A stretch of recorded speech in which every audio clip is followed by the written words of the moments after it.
Pastor Chris Dawson joining us. And I believe we're going to be talking about the section from John, the Gospel of John, where Jesus changes water into wine. That's right. Thank you for having me. And this morning I thought maybe why don't we talk about Jesus changing water into wine. And it's always kind of like it's like a kid's church story. And anyone, if you ask them, they would always say, hey, I know the story. That's Jesus changing water. I'm sure the French like the story as well. They'll be big fans. But there was something I was, as I was going through the scriptures, there was something a little more deeper than just changing water into wine. Because there are few phrases that Jesus was using in the chapter. In verse 3, the Jesus' mother said to him, they have no more wine. And then, woman, why do you involve me? Jesus replied, my hour is not yet come. And his mother said to his servants, do whatever he tells you. And there was a phrase that's saying there is no more wine. And I was just, as I was reading through the scriptures, I was thinking many times there has been times in our life or even the people around us when we say that, oh, I don't have much more stuff to give. I don't feel like I can't give anymore. I feel dry. And then Jesus says over here, it says in verse 6, nearby stood 6 stone jars, the kind used by Jews for ceremonial washing. Jesus said to the servants, fill these jars with water. And so they filled it to the brim. And it's just normal water. The incident goes on to say that the servants went and gave the water to the bridegroom. But it says over here, the master of the banquet tasted the water that had been turned into wine. He did not realize where it had come from, though the servants who had drawn the water knew.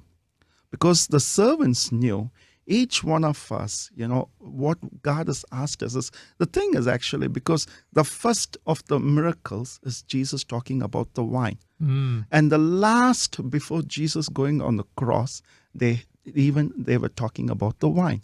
So there's something resemblance between the first miracle and the Last Supper. And what God is expecting us is like for us to be a blessing. Today, we always talk about the blood of Jesus, because if we walk in the light, as he is in the light, we have a fellowship with one another. The blood of Jesus cleanses us from all sin. So as servants, as children of God, what we are doing is, how about we give a light to the people around us, lift them up, with what God has done in our lives. You're actually reminding me too of the fact that he says his time has not yet come, right? Yeah. And in that moment, he is turning water into wine. Yeah. So they have the physical wine. But then later on, he is the wine. Like his blood is the wine. Exactly. So his time comes and he becomes the miracle. Yes, exactly. That's what Jesus does us. Because we, as servants, we have been privileged so much because we have been called as children of God, children of the light. So what do? How about we show our light to the people around us? It's interesting because the bridegroom did not know where it came from, but only the servants know. Now, every one of those who are listening right now, you know that you have been chosen, that you are special.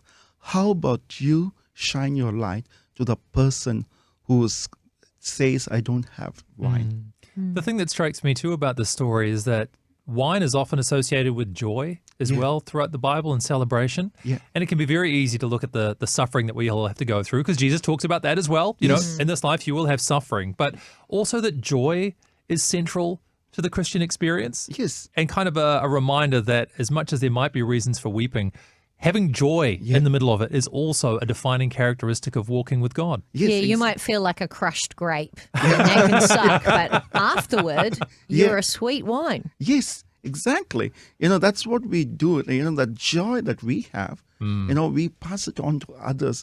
How about we be a light to the person around us? Because we know that as we are walking in the light, there is fellowship with God. And I think also practically, there's an example here of like, here is a problem and here is a solution. Yeah. And you can be the solution. It's like in this world, Yep. there is suffering and there are so many problems, Yeah. but we carry Jesus. We Yeah. carry the solution. Yeah, exactly. And that's what we do, is kind of like be a help, be a soulmate. There's so many people sometimes, walking in loneliness, and they don't want to share. But you know what? Like the moment when we are around them, God can orchestrate us to be a blessing to those people.